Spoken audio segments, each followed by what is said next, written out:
go. Please listen. Obviously, today we're not doing a quiz. We are getting straight into content. And it's an interesting day of content, let me tell you. All right. With that being said, let's talk about how things are kind of shaking out towards the end of the year because I'm about to be in full review. We are moving really quickly. All right, here we go. Please listen. So, today we're doing notes, tomorrow we're doing notes, Thursday you have a test, 30 minutes. This will be your last 30-minute test. After writing week, we'll be down to 29 minutes, and we're going from there. 25 questions, focus map, all that stuff is due on Thursday. On Thursday, you will pick up your prompts for writing week. That's happening. Friday, of course, we are together, and we are going to plan out some essays, and you are writing over the weekend. Flash forward to Wednesday. Wednesday, you have no school. You should not come on Wednesday. You are going to be sitting in that auditorium from 8:25 to 1:30. No one wants to see you after it because all the teachers, like Smith Bennett, will be proctoring the SAT. We don't want to see you. I say it with love, but don't come to school. It's probably going to be gorgeous because every day is now gorgeous, so go live your best lives, yes? I am warning you so you can kind of plan your life out. You are getting a bunch of essays on Tuesday. We're going to write the same amount of essays even though we aren't together on Wednesday. Is everyone clear on that? Wednesday night will be your last night of essays. Yes? Okay. Thursday we'll pick a couple and we'll score them. And then you're done with writing week. But I'm telling you, if you're planning to not be here on Wednesday, and you shouldn't be here on Wednesday, it'd be a complete waste of your time. You need to budget in your beach time, if that's what you're planning, to get your essays done ahead of time. Is everyone clear on that? Mm-hmm. So we are in writing week. Once we come back from writing week, that Thursday we'll grade essays, and then that Friday, you only have 2 more weeks of content. You only have 2 more weeks of content after Thursday. Mm-hmm. So next week is writing week. You have 2 weeks of content. Then you go on spring break. Then we're in full review. And we will be in review for 6 weeks. The end is here. The end is here, and it is coming very quickly. None of you should be here next Wednesday. I did have sign-outs. Your first period should have handed you sign-out sheets. Yes. Fill out the damn sign-outs. If you did not get one this morning, because they didn't give everyone like 35 copies, they're on Canvas. Mr. Morris posted it, so look for it, print it off. Don't be here on Wednesday. Is everyone clear? But know that while you are living your best life on Wednesday and hopefully sleeping in, right, Lucy? See, she's down for it. She's going to wake up and begin writing essays, right? There you go. So, with that being said, that's how you should approach next week. Is everyone clear? Then we have 2 weeks, and then we're a week away from each other. And your girl's going to the beach, and I will have time. I can't definitively say it, but I really want one. But I am going to the beach. You can go to Spain and mail us. How bad would the damage be if we miss, like, say, 2 or 3 days of content, like, review? Like, when? In like, review? Yeah. Like, how much is that going to be right now? It's going to suck. Okay. You haven't seen what review looks like. So, keep that in mind. But if you need to miss, you need to miss. Like, life will continue. What do you got, Roth? Do they take like tests for review? Like, Absolutely. You take a test every Friday. 35 questions. Yeah. It's not a focus. It's a review packet. How big is it? It's not a focus. It's a review packet. It's not a focus. It's a review packet. Can we see how big? Is it like this big? You have 2-3 weeks before you need to worry about these things. And I will walk you through. You'll know exactly what's expected. But yes, every Friday you'll have a 35 question test. Hello! I'm teaching you to take a test. You should probably take lots of... Guys, yes. So, as you've seen hopefully throughout class, when we do writing week, which you will be living your best life in writing week next week, you see that there are thematic components, and they say in certain periods between 1750 and 1900. My review is really focusing and studying on the events, which is what really our weekday, our regular class weeks are. In review, we focus on time periods. so you can start seeing how things kind of smash into it and how things kind of progress in a bigger picture. So instead of looking at the details, you're looking at big picture and trying to see it from a different way. And you and I both know you need review. Oh yeah. Because I'm going to ask you some questions today, and there will be silence because you will not be recalling. You need review. And we'll do 6 weeks of it. Don't worry. 4 weeks of it is content, 2 weeks of it is a writing week. It's not all writing week. Why? Did you thought it was all writing week, or you thought it was no writing No, week? Zoe was No like, writing we only have 1 more week of writing week. I'm like, there's definitely writing week and review week. I'm like, Oh, Zoe. Okay, So but when sweet. is it? When's You're the so writing sweet. week? However, if I'm teaching you to take an exam that's 3/4 of writing, doesn't it make sense we practice writing? That's how it goes. Did I break you a little bit right now, Zoe? Yeah, you look a little broken. You look a little, I think I can literally see the crack. Yes, Haley, what is your question, darling? Well, you answered it, but like, how much of it is like writing? Like, when is it? Oh my god, guys, hello. Your lives are going to suck, but in a different way. Well, if you like break it to us now, so like, it No, doesn't because suck I got as much shit in to the do. I moment. got to talk about terrorism. So we're just gonna be extremely broken.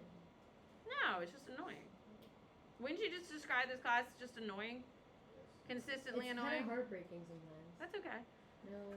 Well, I mean, Yeah. it's hard. What do you want me to tell you? You know what we're working towards. Like, it's not like I'm doing this because I enjoy it. I mean, you do kind of. That enjoy is your Pain. fault.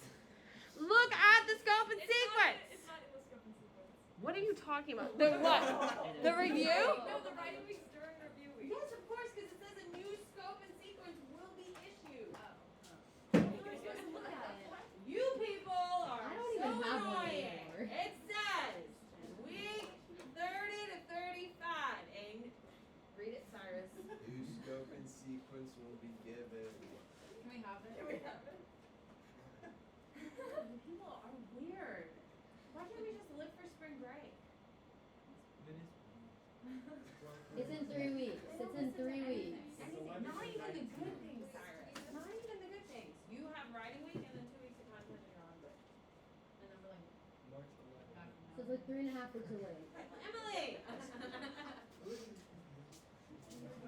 No one reads the scope and sequence. Even Roth and her high horse back there is like, it's not on there. Didn't read the damn thing.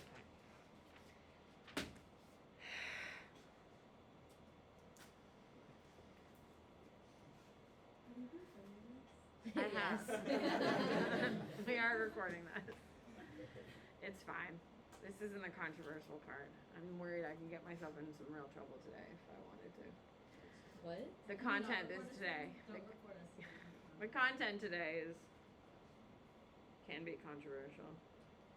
In 2023 in Florida, it could be. Here we go. Civil rights. Let's begin here. All right, here we go.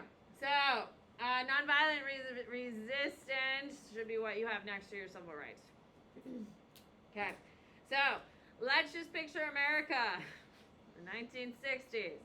So, keep in mind, over 1 million black men are going to serve in World War II. They're going to wear the uniforms in all 4 branches of the U.S. military. 1 million. Is that a small amount or a large amount?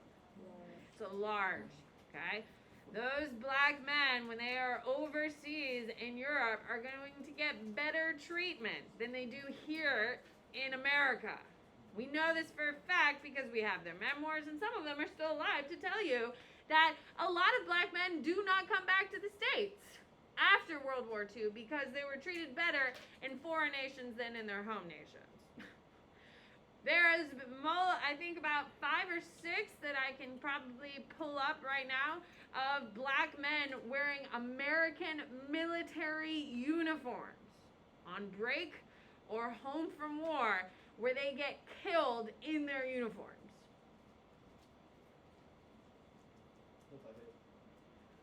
White people in America.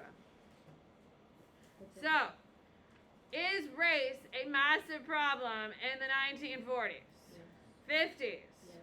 Now, because of the exposure and pride of these black men who were integral to the success of America winning in World War II. 1 million black men are going to serve in World War II in the ranks.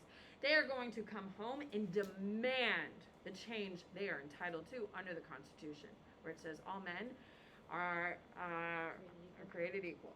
So, once these men come home, they are tired of the segregation and the discrimination in which they face at home, and they will begin challenging the status norm here in the United States. And the major precipice of this is World War II, ladies and gentlemen.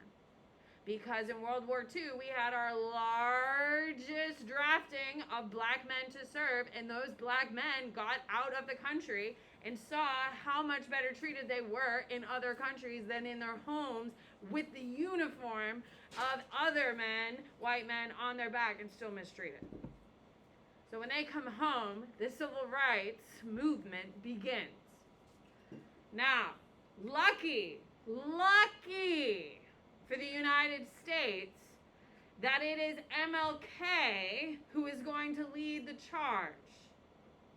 Because MLK embraces what philosophy, ladies and gentlemen?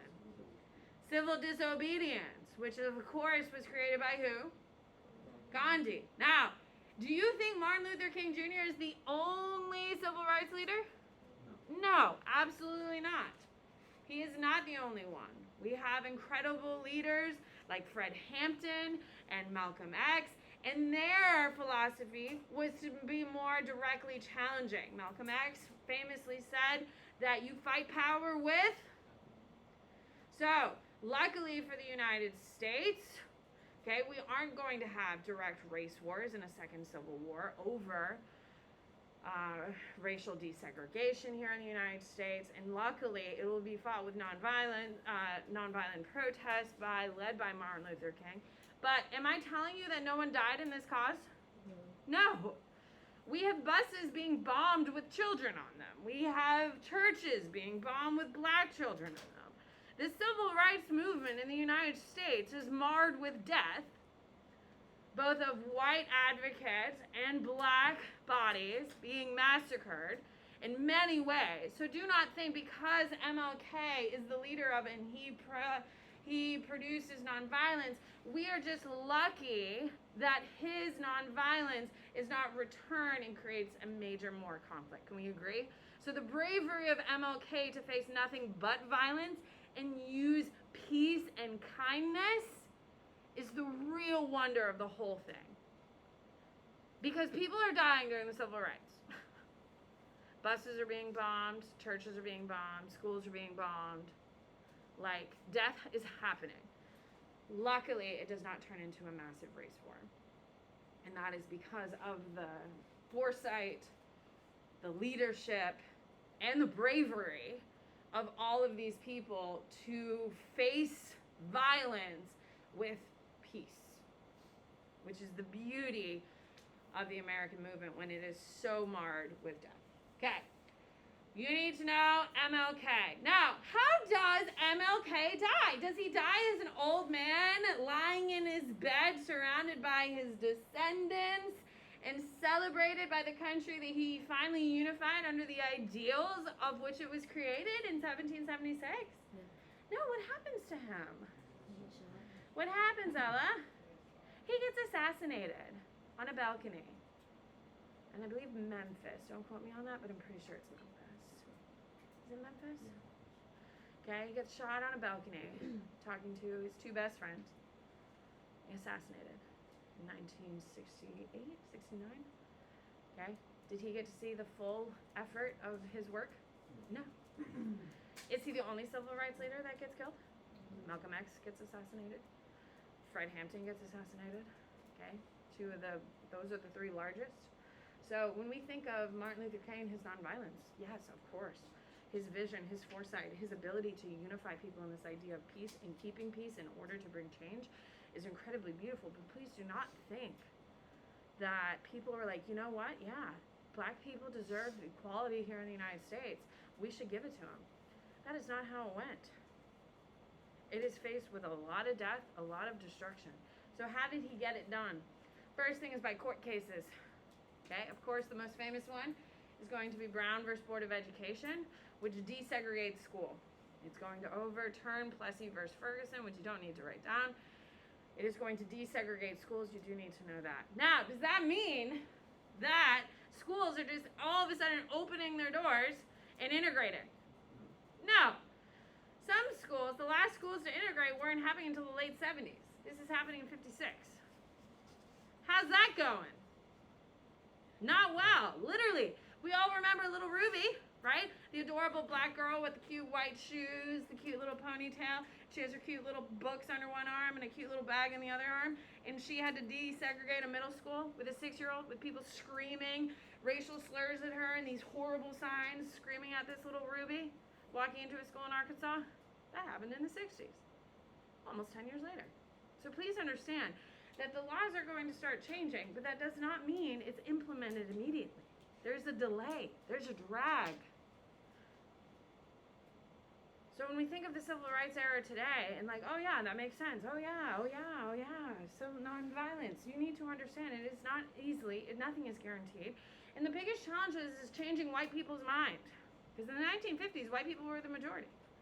White people saw this as a black problem, not a white problem. And if you don't have empathy for the other side, you cannot see for the other side and do not genuinely care. So when Plessy versus Ferguson was overturned with Brown versus Board of Education, a lot of white people were very confused and like, oh, but their schools are separate but equal. Why do we have to integrate? All those types of things.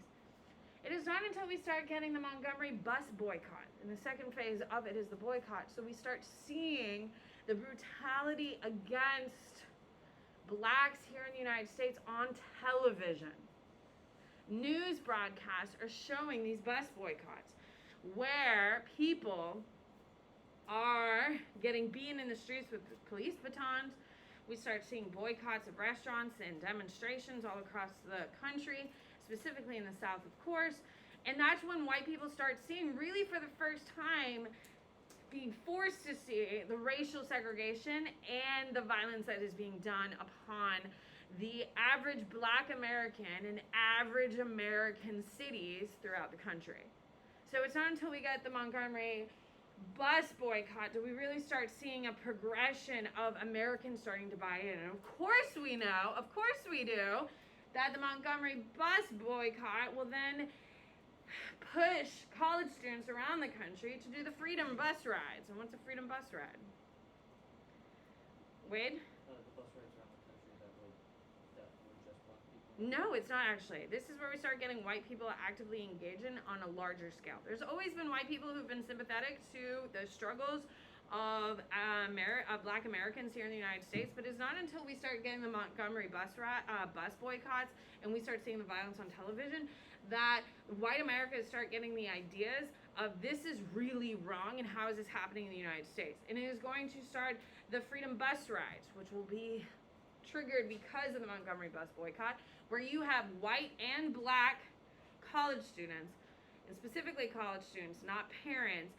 They would drive buses into segregated towns in the South, and these buses would be blown up, would be attacked, death would happen, lynchings, all of those things would come, and that would just bring more press. And the biggest point of nonviolence is to what? What is the real goal of nonviolence? What is the point of this? Gandhi was the first one who did it. Why is it successful? Why is it successful to meet rage, anger, and violence with non-aggression? Why, Ryland? Is it because it makes the country look bad? It's embarrassing. The propaganda cannot be swung when you have a picture of a little 6-year-old black girl with the cutest little pigtails and her lunch and her books and a cute little dress walking up to school, and behind her are signs with people screaming racial slurs at her with horrible things written on the sign. It's a pretty hard thing to not see. Can we agree? That's what makes civil disobedience so powerful. That's why it was successful against the British. It is the pictures that will create controversy for the British and put external pressure on the British, which is how they get their independence. Same thing is going to happen here in the United States.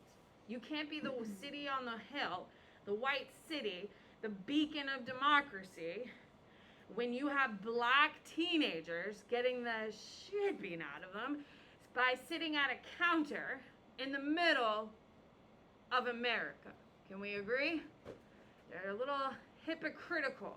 And that commentary and these pictures are going to be sent around the world. And that criticism against the West that we are going to see post World War II, yes? Okay, how the West doesn't clearly have it. They're not great leaders. They're corrupt. Look at what they've done with this war. Then layer these pictures from the Civil Rights Movement. Does it prove, if you're looking for, that the West doesn't have it all together? You could use that. And that's why the Civil Rights Movement is going to explode in the 1960s.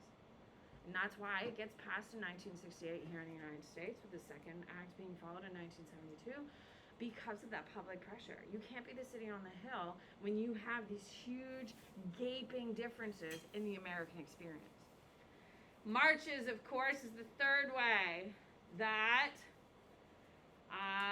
MLK's nonviolence is going to be successful. The March on Washington, of course, in 1967, with his I Have a Dream speech, okay, which is like the second most quoted speech in the history of the world. Mandela usually gets number one. If you haven't read it, and I don't have time in my curriculum, if I taught a push, we would do it. We refer to an AP Gov. You should read I Have a Dream speech. If you think it's this beautiful rosy picture of I Have a Dream, when you actually read it and go through it, it is actually haunting. Like, I have a dream, you know, you've heard the most famous pieces that are quoted to us every February. But if you read the whole speech by Martin Luther, it is really insightful and really raw to what the black experience was. And it's really a pivotal piece of American literature. It's a huge piece, and you'll study it probably in a push. You definitely study in a push, and go. All right, so that's obviously in America. Then we got South Africa. You can just do a little subheading. You don't need your own section. In South Africa, you have Nelson Mandela. Okay, so Gandhi does nonviolence and civil disobedience first. Then it's MLK. Then it's Nelson Mandela. Okay. Nelson Mandela is in South Africa. You need to know that he is opposing apartheid. Apartheid is the racial structuring system created by the British to suppress the native population in South Africa. They are less than 9% of the population, but control 99% of the wealth. Okay? We know about Mandela, right? He spent 25 years in prison for asking for desegregation and protesting peacefully. He gets sent for prison for 25 years. When you go to South Africa, I've never been to South Africa, but it's on the list. It's probably like number 8. I have other places I want to go first, but I would like to go. When you go to South Africa, you have to go see Nelson Mandela's prison cell. He was in prison for 25 years. He went in, and his memoirs, he goes in as a rambunctious, angry young man and comes out a peaceful, resolved adult. He spent 9 hours a day chipping rocks. That was his punishment for protesting apartheid. He gets into prison, writes these incredible letters that will be published around South Africa after the 25 years he serves in prison. He gets out and he's a national celebrity because his family has been publishing these letters and rallying cry for peace and independence and desegregation of the dismantling of the apartheid. He gets out, and within 5 years of being out of prison, he becomes the first elected president of South Africa. South Africa and America have a totally different experience with racism. Believe me, I am in no way telling you that South Africa doesn't have a race problem. It is a former colony. So do all colonies have race problems? Yes, they do. But in South Africa, there is a lot more addressing head on the racial past of the country and the responsibility of it, that type of conversation, which I think we can agree here in the United States. Are we great at talking about race? No, of course not. I mean, look at our headlines. So, with that being said, South Africa has really had to address their racial situation heads on because they're 93% black in South Africa, and they've had to really come to terms with their racial background. Nelson Mandela only died in like 96, 97. His best friend, who is on the outside while he's in prison for 25 years, is still around, and I can't think of his name, and that makes me so sad. Cardinal. Starts with a T. Anyway, he is still around. He is super influential. I don't think you care, but he's like best friends with Meghan Markle. Think about it. He led the resistance against the British, and then she's the first black woman to marry into the royal family, right? There's a little bit of a kindred spirit, a little bit. I'm not saying they're like best friends or equal. I'm just saying they're friendly. Fine. Moving forward.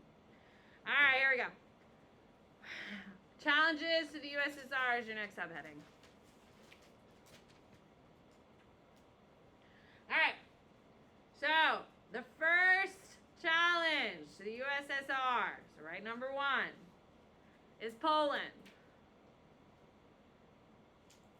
They want to stay in the Warsaw Pact. Write it down. I'm simplifying it for you. They want to stay in the Warsaw Pact, but they want more capitalistic policies. So are they outright rejecting Russia? No, but they're like, please, can we please get some capitalism? And what does Russia say to them? No. And they're like, shit. And then they sit down. Okay? So Poland is the first country to say openly, hey, it's us, it's me. We'd like some capitalism. And Russia's like, no. And we're like, okay. And they sit down. Second country is going to be Hungary.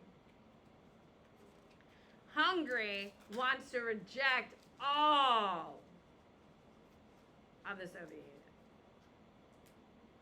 They even elect a leader democratically. Whoopsies. How do you think Russia deals with this? Oh yeah, so put a big star. Russia brutally puts it down. Why would Russia brutally put it down? It makes sense if you think about it. Sailor. So they don't do it again, or no one else does it. So they are brutal. And it is just the USSR. The USSR brutally puts it down. Make sure you know it's just the USSR. It is seen as incredibly horrific around the world. Like the whole world rejects it. Okay? The whole world is horrified by how over the top Stalin puts it down. Like protests around the country, around the world, over how brutal his put down was. What do you mean by put down? Like put down the Put down the leader? rebellion, yeah. Like for instance, he's going to publicly capture and execute the democratic leader of Hungary on television So like, to say, you are not leaving, and this is what we will do. So incredibly brutal to scare the shit out of any other country who would think to do it. However, the backlash is super severe because it was Russia who did it. Does that make sense? Because that's going to lead to our next point here in a second. wait, so like, was it like Russia, like the Hungarian people, like Wanted and independence. the government wanted independence? The too? government claimed independence, wanted independence, and then the USSR came in and just So, brutalized like it. Russia invaded them. Yep, Russia invaded them, killed, slaughtered people, and said, nope, you're ours. Okay. Then your third one is Czechoslovakia. So, if you watch what happened in Hungary, and you're like, nah, we're gonna do it. We're gonna declare independence. How bad do you want it? Really bad. Really, really, really bad.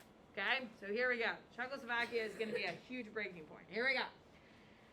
So, Czechoslovakia, they're going to have something called the Prague Spring. Put a box around it. It's one of those things that comes up all the damn time in your essays. You can use it anytime you pretty much come up with Cold War. Prague Spring. Huh? Yes, Cyrus. If that warms your heart thinking of your Champa rice, do you, friend? Okay. Prague Spring. Prague Spring is when the introduction of more democratic and increased freedom of speech. Okay? So, inside Czechoslovakia begins to allow a little bit more democracy and a little bit more freedom of speech. How do you think Russia feels about this? They are not happy and they want to put it down. However, but because of the backlash of Hungary, Russia doesn't want to single-handedly go in and smash everything because the whole world's already pissed off at Russia. Can we agree? So Russia forces, put a big star, Russia forces all Warsaw nations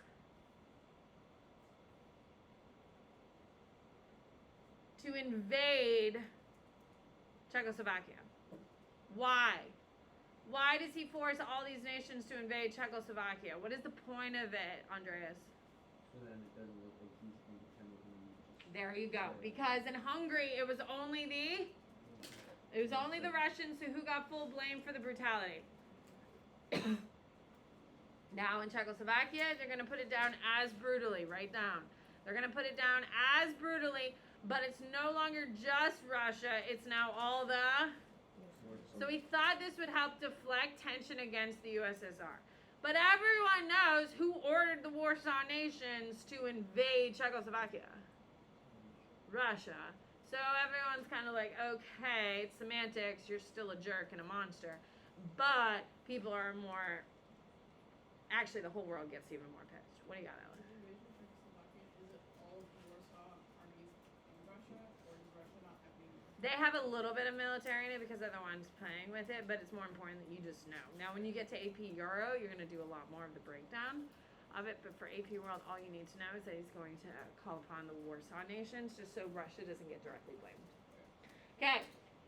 After Czechoslovakia is put down in a brutal way by the Warsaw nations, Brezhnev, who is the leader of Russia at this point, is going to issue the Brezhnev Doctrine, which says any country that rebels will be put down by all Warsaw nations.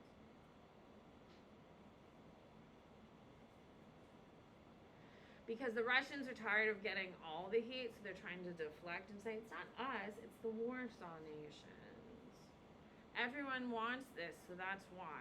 Clearly, does all these Warsaw nations want this? No. So it's a part of like a PR program. What do you got? No. Russia issued the Brezhnev Doctrine that anyone who tries to reject USSR authority, all Warsaw nations will invade and put down the rebellion. Ella. Could you compare this to the Truman Doctrine?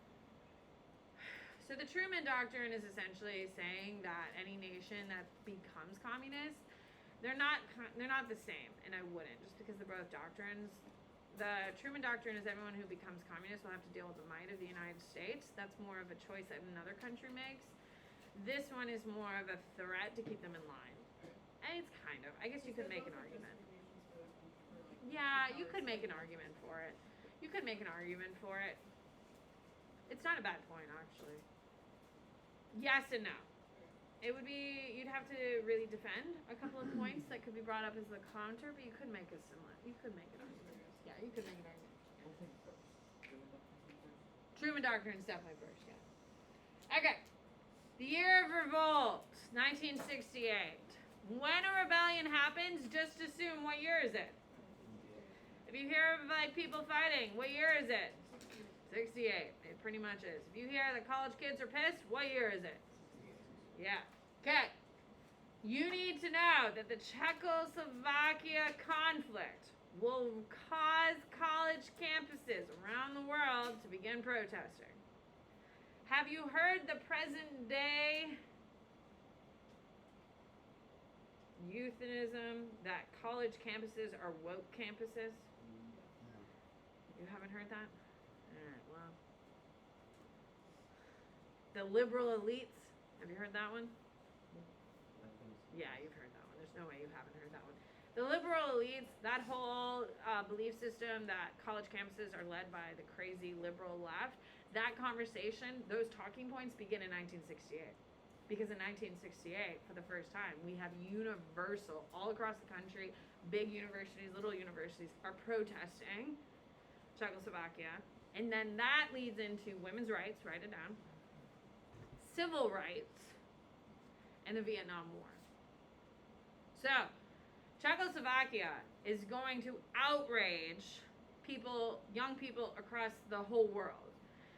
They're going to start protesting, and they realize, hey, this is fun, and we're good at it, and people are listening, so then they start protesting other things, and this is where you get this whole, like, the leftist control, the liberal elite are controlling universities. That conversational talking point comes up in 1968. Because all across the country, for the first time, we started having protests on pretty much every college campus. Okay, France, you do need to know. France students are going to protest against Czechoslovakia, which will cause police brutality. Not cause, like, they're protesting. The French police said, not today, Frenchies. And then they beat the hell out of them. The French police said not today. Not today, Frenchies. Not today, Frenchies. In my heart, that's what they said. That may not be historically correct, but in my heart, that's what they Can we said. use that as evidence on record? Sure, I don't think it's going to score you a damn thing, but it may make them chuckle. Okay. What do you got? Should they protest against Czechoslovakia? Czechoslovakia, Are they and protesting they will for them? like they're protesting against the brutality of the Soviet Union. They're protesting the Cold War, and police brutality will occur because governments don't really like protests. Can we agree? Your lifetime, you have seen probably some of the largest protests here in the United States with the Black Lives Matter movement. Yes? There are people in your family who probably support it, and there's equal or more people in your family who are opposed to it. Can we agree? It's very, very controversial in that time. In the future, we may say, oh my God, it was so terrible, or oh my God, it was so wonderful. Now, when we look back at Czechoslovakia, across the board, we all like, yeah, you should be protesting that. But it was controversial at the time. The police were trying to break it up. Anyway, so thousands of people are going to be injured. So much so that 10 million French workers are going to go on strike. This is the most successful protest in history. And it happens in 1968 in France. So, a bunch of students are protesting. They get the crap beaten out of them by police. And it causes 10 million Frenchies to strike. Now, what country in the world loves to strike? Frenchies. They love it. They protest all the time. They had 1 million people protest a couple weeks ago. They're trying to raise retirement age from 62 to 64 in France, and people are losing their minds in France. I know, but the French do not agree with our working productivity. The criticism the rest of the world has about America is Americans live to work. We're like grind culture or hustle culture, whatever you people quote it as. Okay? We live to work and we're very industrious and we're always focused on like the next thing. Frenchies? Nah. You work to live, not live to work in France. Like you go to get your paycheck and you clock out at 5 o'clock and you don't check your phone. It's against the law. What's going on? It's the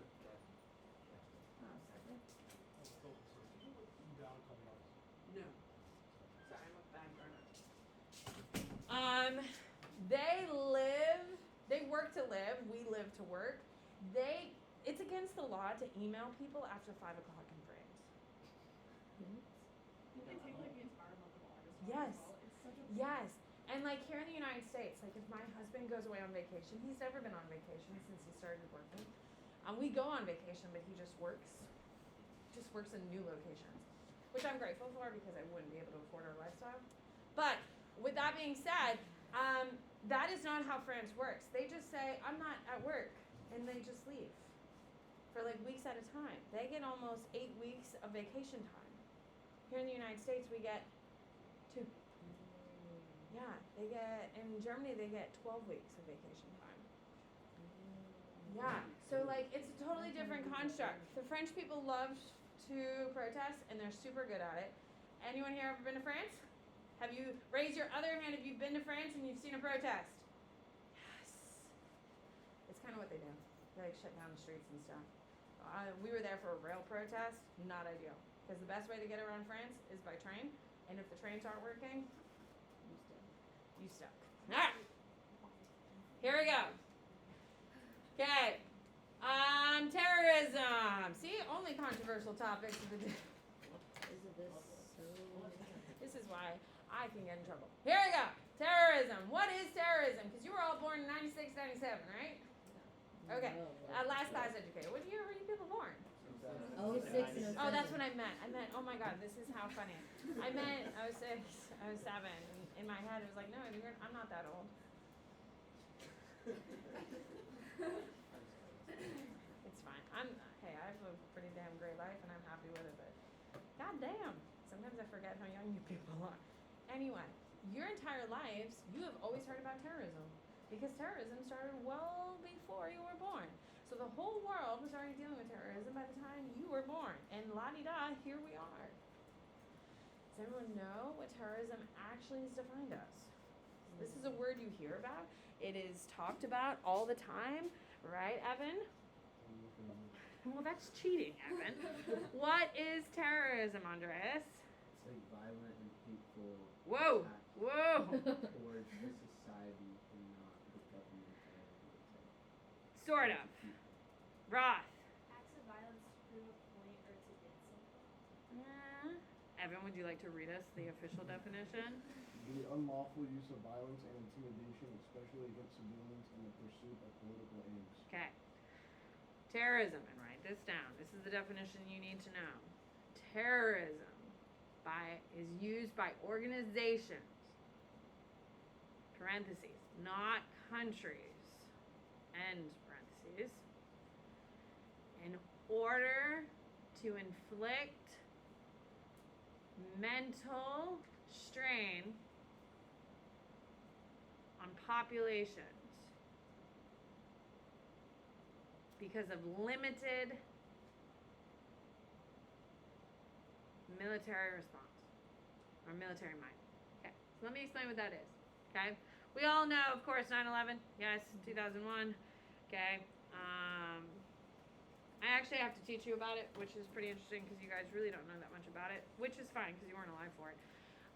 Anyway, loose. I'm gonna have to teach you all the details. So, the terrorist group. Does anyone know the name of the terrorist group that bombed us? What is it, Rylan? Al-Qaeda. So Al-Qaeda is super pissed. Super pissed is not the real word. Okay, they're gonna bomb the United States. You're not super pissed and then bomb. Obviously, it's way more severe, but we're gonna keep it easy and light. And when I actually am teaching you this content, we'll get into the super details. So Al-Qaeda is super pissed at the United States because of sanctions that we continue to wage via the World Trade Organization.